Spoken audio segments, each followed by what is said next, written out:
Welcome to Money Making Conversation. I'm your host, Rashawn McDonald. I recognize that we all have different definitions of success. For some, it's a sizable paycheck. Mine is helping people wake up and inspiring them to accomplish their goals and live their very best life. These are my passions, and that's what I'm going to do for you. I want you to stop tripping over small challenges and prepare to rise above the bigger obstacles that life will present to you. The Money Making Conversation interviews provide relatable information to the listener about career and financial planning, entrepreneurship, motivation, leadership, overcoming the odds, and how to live a balanced life. My power couple is on the phone. They are a power couple based in Huntsville, Alabama. I've been to Huntsville, Alabama. We're going to talk about that. They are entrepreneurs, real estate developers, and television personalities on their own hit TV series, Love and Marriage Huntsville. LaTisha Scott has an MBA. She's a commercial developer and owner at Infinity Properties. Marsau Scott, a member of Omega Psi Phi Fraternity Incorporated. It's an HBCU graduate of the Alabama A&M University. A commercial general contractor and co-owner and president of Schultz Industries.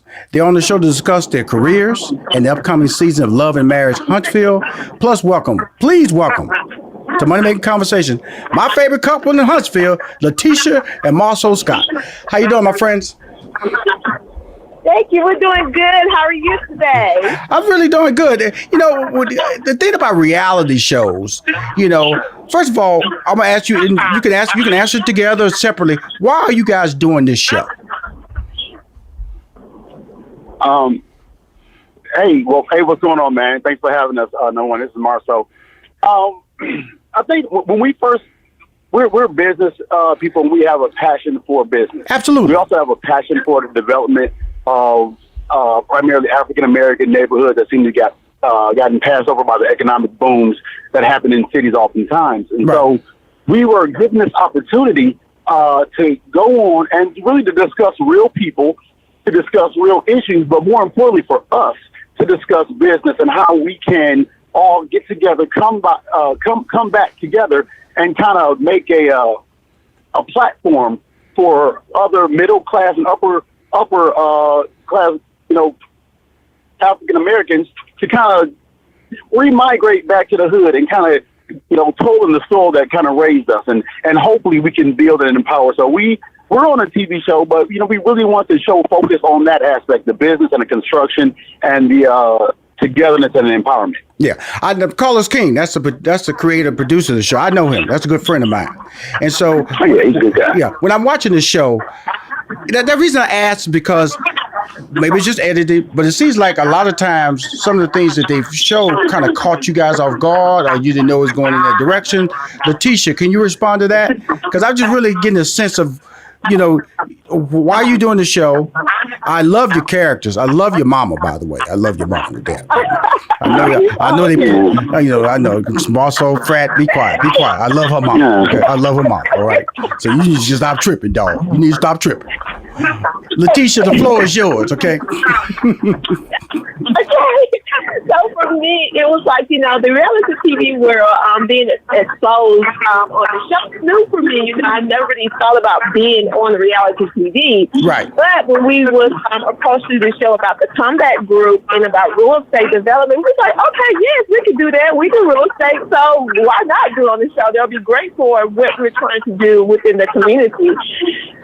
So yeah, that's how it came apart. And of course, my mom, when she stepped on stage, she was just ready. Right. Now, let me ask you this: was the mom part of the planning for the series, or it just happened to be developed as the series went along? Your mom moving into the house or visiting? It just happened to be developed. So on the show, you see me in my transition stage from being a stay-at-home mom to getting into commercial real estate. So, but y'all had a plan, though. According to Marsau, y'all had a plan, though. You disrupted the 5-year plan, though. The 5-year plan, though. Right, Marsau? Right. I don't know how many years a 5-year plan is, but it sounds like it's about 5. Yeah, it's by five. But she come rolling up there a little bit shorter than 5. That threw you off, didn't it, Marsau? It threw you off, brother. Well, not to be confused with 3. You know? Yes, yes, sir. And she came in there, and I'm not trying to beat her up, Marsau, but 5 and 3 is different though. You see, I learned about you. You're a man, you're a guy who don't write things down in pencil with an eraser. You write stuff down with a marker, unerasable marker. Real quick. Right? Right. Yep, that's me. I like to make decisions quick, and I'm resolute when I make them.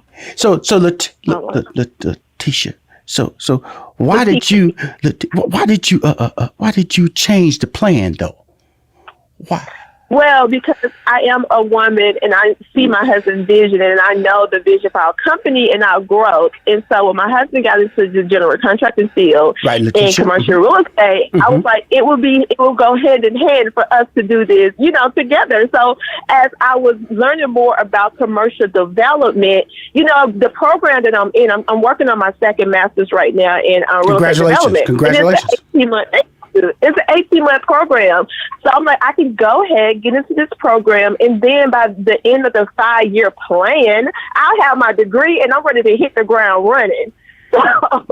Well, you did hit the ground running. Now, in the series, it kind of caught you off guard, and I'm going to just tell you this, to be real. I got to be real. When you said that, I think you said something like, just you allowing her to do this just to be happy. That didn't come across really good on TV. It didn't come. It made you look bad though, Marsau. You know what I'm saying?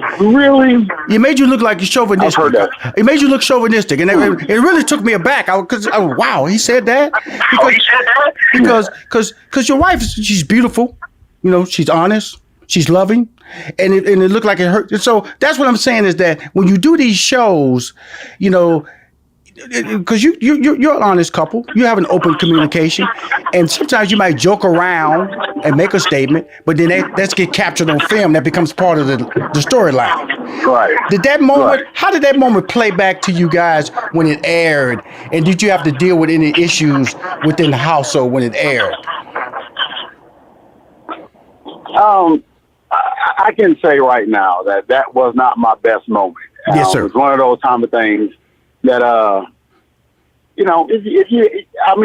don't regret things that much in my life because of the great learning experience. Yes, sir. But yeah, I wouldn't do it again. Right. And I've learned that mistake. And the truth of the matter is, I hate to say it, but yeah, it was just a mistake on my part. Right.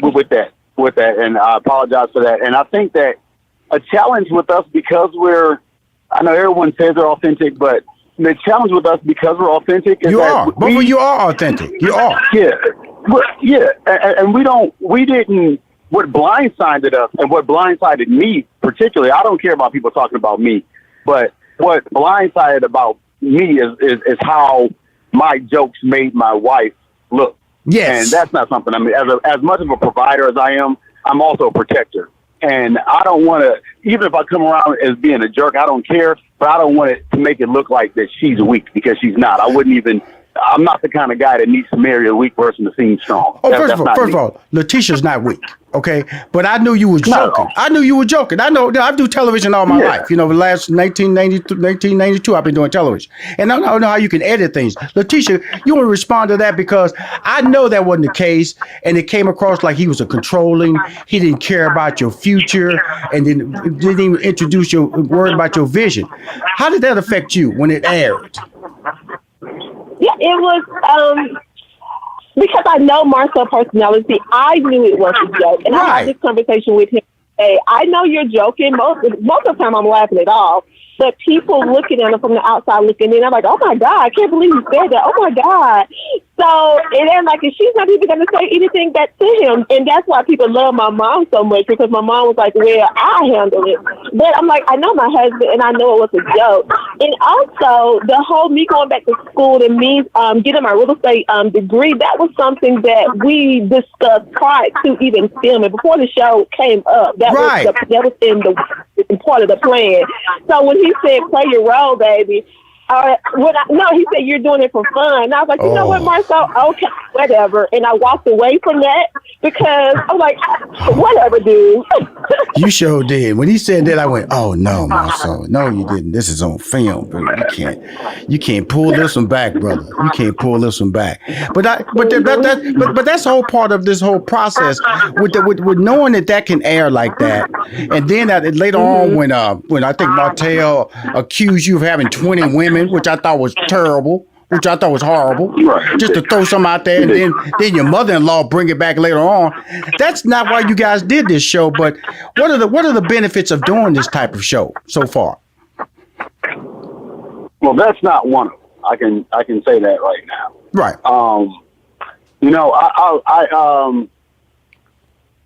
That's. I'm gonna tell you a genuine story. I'm doing a business deal with a gentleman. Yes, sir. And I was doing in the midst of speaking with one of the owners. I'm sitting there talking. He said, "Hey, let me show you something." And he pulls out his cell phone and he shows where he was inquiring about our company. And that person said, "Well, I don't know them greatly, but I just did some research and this is what I found." And the person sent that to the person I'm doing business with. And the first thing it says is Marsau Scott infidelity. And I can tell you right now, if I'm sitting in his chair and I'm looking to do business with someone, I don't want integrity-related issues to be the primary focus. Like, can I trust this guy? And so that right there was definitely unexpected. Now, we ended up winning. He said, "Listen, I'm more concerned with you as a person, not necessarily you as the actor.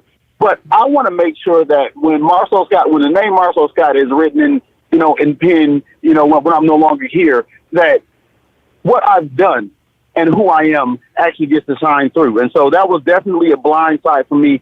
And to be very clear, that's not the reason why we got on it. And along that same path, that's not something I couldn't continue along that, because that's not even reality. That's just mess. Right. That's not fair. That's not fair. But right. That's why my opening question was, why are you guys doing this show? Because I saw an authentic couple. I saw a loving couple. I saw a strong black woman. I saw a strong black man, a member of Omega Psi Phi fraternity. So I know you're strong. You get ups with that alone. Okay. But when you get tossed into these storylines and these editors sit in the room, they can shape stories to go not the direction that you wanted to go. But with the beauty of this series with you two is I love the way I'm seeing you coming out of this cocoon, LaTisha. Mm-hmm. And I think that's important because the fastest growing entrepreneurs in America are black females. Mm-hmm. And so you are playing such a tremendous role in showing that it's possible, even in Huntsville, Alabama. There are opportunities. Yeah. So do you understand that you may know this already. I don't want to say anything crazy, but do you understand that you are a role model, how powerful you are presenting yourself to African-American women? I didn't look at it that way. And wow, now that you say that, there's definitely something to consider going forward. But it's just, I just want to show that, yes, you can have a powerful marriage and also run a successful business while raising amazing kids. That is my overall goal. I don't want to be a successful businesswoman, but lose my husband, in the process. Right. So that's example I want to put out there. I know there's so many ladies now, they want to be, a boss, I'm seeing, I'm running things. And I'm like, hey, it's okay to let your man really be the lead in the head in your family, and you have your role as the wife in his helpmate.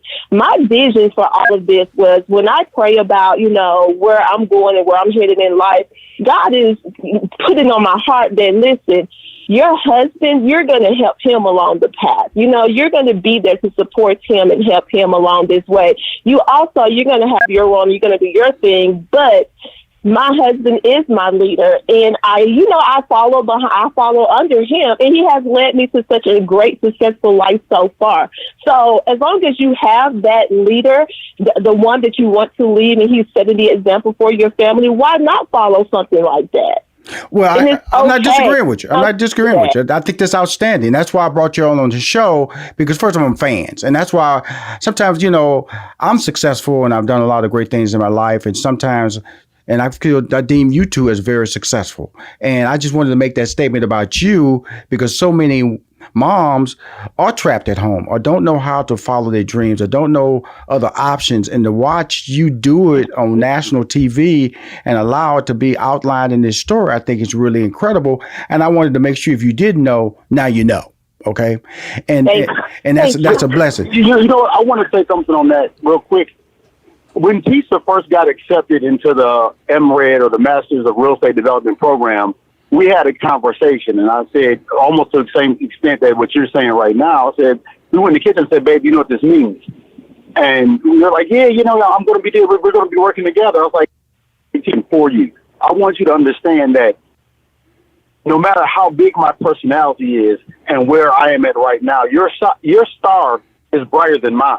Right. When it comes to this, because even right now we have a strip mall in North Huntsville. I'm a commercial developer. She owns the strip mall. Even as she was a stay-at-home mom, she was the owner of our apartment complex. So the sole owner, Infinity Property sole owner. So the thing about it is, I'd hate for, even with the chauvinism, this is why we can laugh in the background about chauvinism and control, is because even as people say, hey, a stay-at-home mom, I don't want them to think that the checks and balances are not there in terms of ownership. She owns 85% of Scope. She owns 100% of the real estate endeavors. She owns 51% of the Black Cigar Lounge. And so Marsau hasn't lost his mind in terms of, he controls. If I walked away right now, I'd walk away with less than 15% of our wealth. So, her star is bright. She got a bright star. No, Marsau, I wouldn't diminish her star. I was shining it. Oh, I was shining it. Oh, no. I was in agreement with you. I know. I think sometimes she didn't recognize that. Yeah. I'm just messing with you. Here's the beauty of it. Now, the moment for me, Marsau, which I thought really, because I'm talking about the show too, was a storyline moment that really I thought brought your character back was when in the restaurant. When you saw her, they allowed us to see that you saw her potential. That was important for your character, I thought, for the first season. Do you agree? Yeah, I think so. I think that I don't know how this works. Growing up, I wanted to be a protector. I wanted to be a provider. Absolutely. I've heard we thought it was holding it down. That's how we value the measure. And so, yes, I thought that I was doing right. And I didn't realize that. I mean, honestly, I just didn't even give it a second thought that, my wife wanted to do this stuff too. I thought she just wanted to sit back and chill. And it just I didn't know how to deal with it. I didn't know what it meant for us. And so just as long as I listen and see that she can contribute, and more so than I thought. So, yeah, I got taken back a little bit on that one. But you see how hard it was to say he was like, okay, babe. but that's the authentic part of it. See, I got an eye for talent, and I see things play out, and I see what they can do in the editing room. And I thought that was important that episode came up because I knew you kind of like you joke a lot. You one of them jokesters, and that's your wife. And like I said, people can read jokes differently if they don't see the whole joke. They just see the punchline. Right. So they caught you in a lot of punchlines, okay? And then it built you to be like a controlling guy. But that moment in that restaurant, man, they shot it beautifully, man. When you looked over and go, baby, I love you. I got your back. To me, I went, my boy, back into the series. This is now we can move ahead and do everything. Now, I know you won't do another podcast with her, but everything else is beautiful. Right. Big fact. Big fact. Let's you know what I'm saying, Tisha? He's not gonna do no more podcasts with you. He said that loud and clear. Unless he gets the script, he got to get his script. See, you're not gonna bring Marsau in there and ad lib with him no more. No. Right. No. Now, Marsau, let's talk about the mother-in-law. Now, what's real and what's fact in your relationship with your mother-in-law, Tisha's mom? Oh, let's speak on. Nah, man, she's like I said, she's a breath of air, But is it fresh air? I don't know. I'm just saying air. I'm not gauging the freshness of it. I'm just saying that she has air. I don't know if it's hot or cold. Tisha, stop him, Tisha. Stop him. Your mama is a breath of fresh air. I'm going to defend your mama, Tisha. If you don't defend your mama. He calls me. He thinks he's a breath of fresh air. Come on, Fred. Come on, Fred. Yeah. You worse than Ricky Smiley. Man, listen. He's definitely. That's Alabama State, man. That's my guy. Mm-hmm. Hey, but man, it's just a lot. It's just a lot to intake, and sometimes you gotta know her heart. She's a sweet woman. She gives a lot of love, and she's a little bit, it's a little different than where I was from, but she has a different love language. Absolutely. I'll say that. So, Tisha, what's the goals now? What's the goals now? We talked a little about the second season. We're about to roll into the first season. We're about to roll into the second season because I want to talk about the cigar lounge. But where are you at with your career that they're showcasing in the second season? Yeah, so I am still in school. So I'm still in school right now. Like I said, I'm on an 18-month program. So it's tough trying to balance the school, the kids, and also the plaza. So we're developing this retail plaza. I've also done two commercial deals so far with different small business owners. So I'm not like jumping into the commercial world like full force. I'm taking baby steps in school, but I'm still making some, I'm bringing some food to the table a little bit. Mm-hmm. Just a little bit there. Come on, Marsau. Come on. Oh, yeah, man.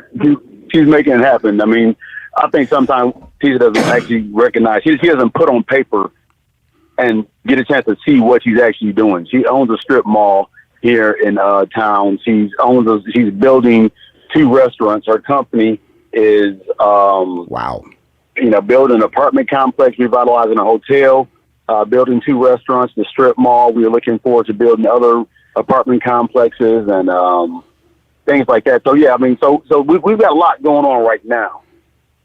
Wow. That's a lot going on. So how did the cigar lounge come up? What idea? What gave that vision? Because we talk about Huntsville. Okay, we're not talking about Atlanta, New York, or Chicago. I'm going to do a cigar lounge in Huntsville. First, before you answer that question, tell everybody about Huntsville, the environment. Because I've been there several times because I used to do stand-up comedy. And I used to come into town and that's the headquarters of NASA. So there's a lot of educated people, a lot of educated dollars in Huntsville. A lot of people don't know about it. Tell us about Huntsville right quick, Marsau. Well, Huntsville is it is a fast-growing city. It's one of the most the northernmost, major cities in Alabama, and honestly, it's a melting pot in terms of diversity of thought. It is, diversity of income. Most people that are living in Huntsville now, because of NASA, FBI, Facebook, Polaris, and a lot of people that have come in for the boom. Right. A lot of people are not from Huntsville. And so you get that ability to think. I mean, as the most engineers per capita, I believe, in the United States, definitely the most rocket scientists. So, I mean, it's not crazy to have a conversation at a bar and say, what are you, some kind of rocket scientist? And they say, exactly. Right. Right. And it's really funny because it's not just, it's a higher income, but it's engineer money, and engineer money spends a lot different than entertainment money or things like that. So when people look at what people look for in Huntsville, they look for value. And when we're kind of assessing the area and kind of doing our demographic study and saying, what do we want to put over in this area? That's kind of how Cigar Lounge came about. When we're talking about when we started examining the area and saying, what would be a good fit here? Now, is there food? Okay, Tisha. Oh, no, I was just going to just add a little bit to what Marsau just said. The area that we're developing the cigar lounge at, the median income in that particular area is right around $151,000. Wow. And it's like, and it's a great area for redevelopment and also small business growth in North Huntsville, which is that's our target market right now. And it's like the economy there is the market price trend is like it has increased by more than 40% just since like 2008. And then when you're thinking about small business growth, with the tax rate sits at around 7% range. Right. So it's a great area to come into to develop, and we're looking for more small businesses and restaurants to come into that area. Well, wow, it sounds like a lot of research has been put into this whole process. Is food going to be served at the Cigar Lounge? Yes, sir. Well, it's by definition, based on zoning, it's a restaurant. Right. And in that, so we can't have a actual Class 2 lounge liquor license because we're going to definitely have alcohol. So it is actually a restaurant there. Right. But it features more tapas. So, you know, it features more tapas, is really upscale. You know, exclusively, I guess our tagline is exclusively for everyone, you know, to make sure that we're exclusive without excluding. You know, the interesting thing about one of the topics I bring up, I always talk about a balanced life, living a balanced life. And, you know, this is really something that rings out and when I communicate, even when you were saying, okay, you know, we jokingly talk about the 5-year rule because that was your version of a balanced life. And then Tisha said, hey, I want to get back out there early. Then the balanced life whole issue comes into the plan and all that stuff. Talk about that whole, how is the balanced life working? Because your kids, I always tell people, children didn't ask to come into this world. We brought them in, you know. And then when they come here, we got to be responsible to raising them right and giving them time and pointing them in the right direction. How is the balanced life working now for you two? You know what? Additional roles. So. Well, you know, I was going to say that balance.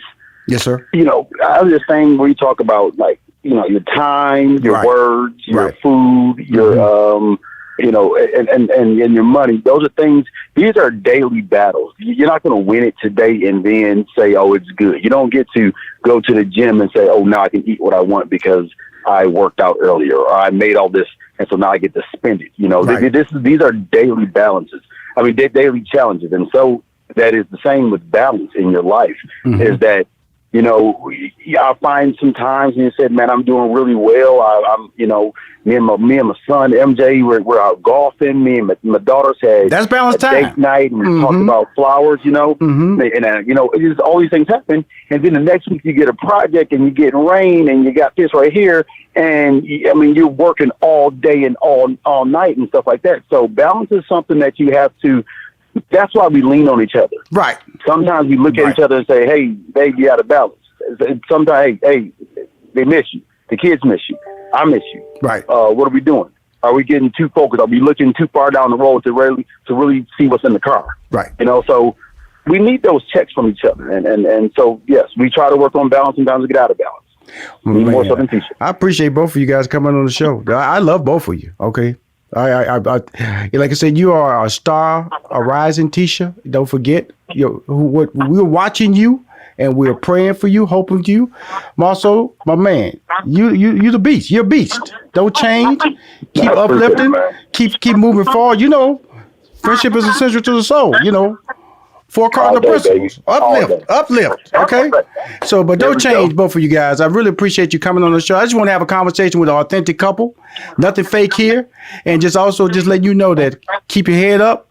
And a balanced life is part of being a balanced life. Some days it's even, some days it's lopsided. But as long as you maintain focus on the importance of being a couple and being great parents, you're going to keep winning. Okay. Thank you for that. We really appreciate that. Thank you for having us on to just talk about a little bit about the show and about the business. And I know one of the things everybody kept saying, you know, you have to make sure you have that foundation. Your foundation is good. So we'll be celebrating 14 years of marriage this year. So. And I asked Carlos this other day, we were talking about reality TV and the role it plays on marriages. And I'm like, you know, we just pray every day, and we show that on the show that, you know, there's no perfect marriage. You guys get to really, truly experience what we're going through within our marriage and also within business. So continue to pray for us, and we're hoping to, you know, really just come out strong on the other end of this. All right, Tisha, you will. Marsau, y'all be careful now. Be safe. Thank you for coming on Money Making Conversations, okay? All right. Thank you, sir. Appreciate you having us, man. Bye-bye. We'll come back. Come back when that lounge open up so I can promote it for you, okay? Come back when that lounge open up. Oh, yeah. Black Cigar Lounge. Man. It's going to be dope. All righty. Thank you.